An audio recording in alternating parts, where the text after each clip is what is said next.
Robert Kiyosaki is a successful businessman best known for his book, Rich Dad, Poor Dad.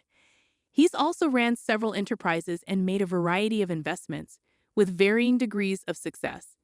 His most recent venture has brought prosperity not just to himself, but also to many people. Kiyosaki now manages a financial education organization that teaches students about money and business through books and videos, which is now valued around $80 million.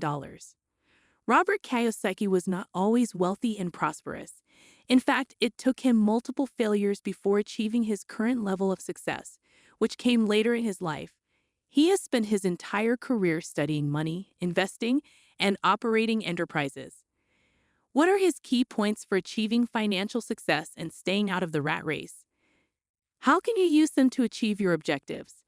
Take specific attention of number 6, which has been a game changer for many wealthy people. Welcome to Cashflow Canvas, where we teach lessons about investment and money-saving techniques. If you want to make your financial future better, make sure to like this video and subscribe to our channel for the latest updates. First and foremost, gain financial literacy through experience. Kiyosaki believes that in order to be financially savvy, you must first master accounting, investing rules, and how the markets work.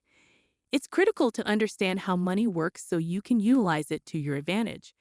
Financial knowledge has many faces, and there is a lot to learn, but this is seldom stressed in school. Life skills such as management and communication are equally important in our education since schools prepare children and young adults to be effective employees rather than business owners and investors. Kiyosaki reportedly remarked that he paid $18,000 for his first investment property, a condo in Hawaii. Although it wasn't enough to make him wealthy, the expertise he received was priceless, preparing him to handle greater deals in the future. Taking educated risks is critical in business and investing. Second, avoid fear and self-doubt. Anyone who has built their own success will tell you that failure is unavoidable and an essential part of the process. Robert Kiyosaki has failed in various business and financial attempts, yet he does not let his failures limit his potential. Fear and self-doubt might hold you back from moving on with a million-dollar idea if you have an outstanding idea for a new business. The people who become wealthy in the real world are not necessarily the smartest, but the most daring. They are not frightened to take risks because they understand the possibility of failure. They realize, however, that the return is worth the risk. Rich people take chances because they see opportunities in life that could lead to them becoming billionaires. Third, learn how to sell. A woman with a master's degree in English literature once asked Kiyosaki how she might become a best-selling novelist, despite the fact that writing ability is not the most crucial factor. He suggested she take a sales training course. The woman was taken aback by his response and inquired if he was serious. Kiyosaki took a book from the coffee table and answered, "There's a reason successful books say best-selling author, not best writing author. If you want to be wealthy, you must be able to sell." He described how Kiyosaki rejected a high-paying career in the oil industry to work for Xerox and learn how to sell. Leave your comfort zone and practice selling and networking. You'll never be able to operate your own business if you don't. Fourth, ask yourself, how can I afford it? One of the qualities that contributed to Robert Kiyosaki's success was that he never simply stated that he couldn't afford anything. Instead, he questioned himself, how am I going to afford it? What can I do to help myself reach that goal? Simply saying, I can't afford it, puts a stop to further creative thinking and kills any possibility. When you ask yourself, how can I afford it? You open up opportunities for enthusiasm, potential, and ambitions. Because the poor middle class is fiscally conservative, they cannot afford to take chances. This is due to the fact that they lack a stable financial foundation.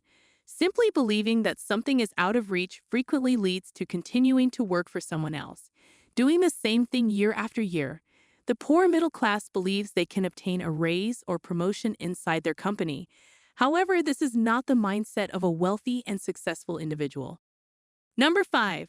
Learn how taxes operate. Those who work for someone pay the highest percentage of their income in taxes. When you get a paycheck, your taxes are deducted before you get the money. So when you go to spend money, you're doing so after tax. Owners of businesses make money, subtract expenses, and pay taxes on their net income. For example, if a business owner earns $100,000 per year but does not pay taxes on the entire amount, they are spending before tax dollars. Anything that the corporation can legally purchase can be subtracted from its income.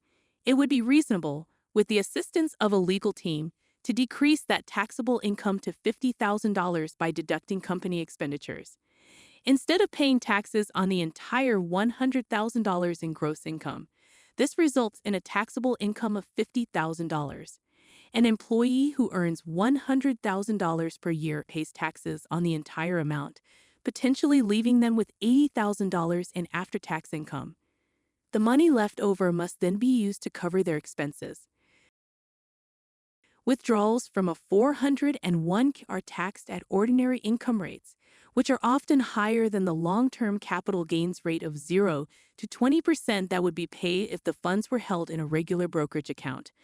Because taxes were avoided by investing in a 401k, when they take money during retirement, they will be obliged to pay taxes on all of the money they withdraw at the higher income tax rate, thereby negating any tax savings. 401 Ks also do not allow for the use of leverage. 6. Buy assets rather than obligations. This is the most essential concept in Kiyosaki's work. He sparked a firestorm when he declared that your house is a responsibility rather than an asset. He points out that owning a house costs money every month in the form of taxes, insurance, maintenance, and a mortgage. Whether you agree or disagree, it is advised to purchase items that put money in your pocket on a regular basis, rather than those that cost money and lose value, such as a car or an expensive phone. One of his favorite examples of an asset is a rental property that generates monthly cash flow. The middle class becomes trapped in the never-ending rat race because they utilize their paychecks from work to purchase obligations, frequently borrowing money from the bank to finance those products. It is okay to purchase liabilities after you have purchased assets that will pay for them. In other words, if you want to buy a new car, check into an investment that will pay for it rather than relying on your salary. Don't get locked in the rat race, earning average earnings into your 60s, only to be unable to retire due to a complete lack of financial literacy. If you don't have the money to buy something you desire, figure out how to make it happen rather than simply believing it's impossible.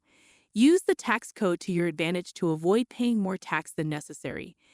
Instead of being terrified of the chance of failure, learn as much as you can via experience and take smart risks with great potential. As we conclude, I'd like to thank you for watching. I hope you found value in this video and learned something new, and I look forward to seeing you in our future videos. I would deeply value it if you could like this video and subscribe to our channel. Your support will help us to create more valuable content, and we can work together to secure your financial future. What are the key takeaways from this video that you can share in the comment section?